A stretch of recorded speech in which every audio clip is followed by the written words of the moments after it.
aphalna Boralala kata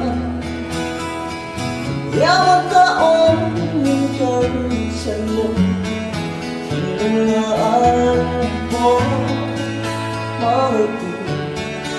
Yan travel Katan chat na leman sona Chiamin ka dong yanin Nang paglaw yan kamoy silaw mo Nang mga chuan selin Nitin hian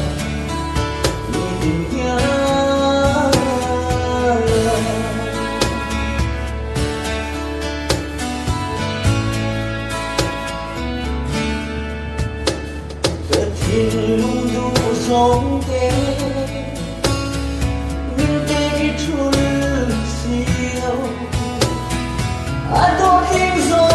min siam ringin Chun chun ka tan hiao in Arasi Atraversi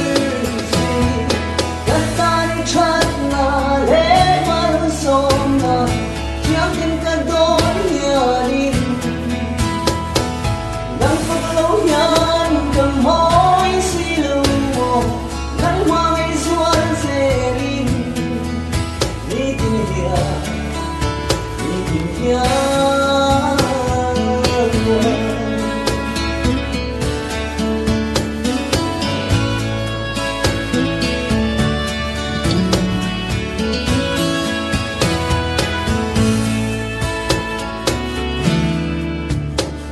Phan nuôi thương lên kim hiên Xin quan chung yêu ấm ya Lakin ala om dong anih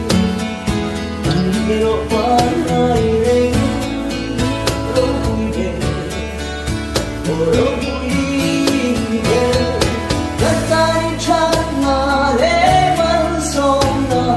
Chiam tin ka don hianin Nang paglaw yan kamoy silaw mo Nang mga chuan selin Nitin hian Katani chat na le man som na Chiam tin ka don hianin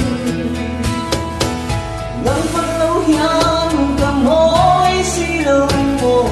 Nang mga chuan selin Nitin hian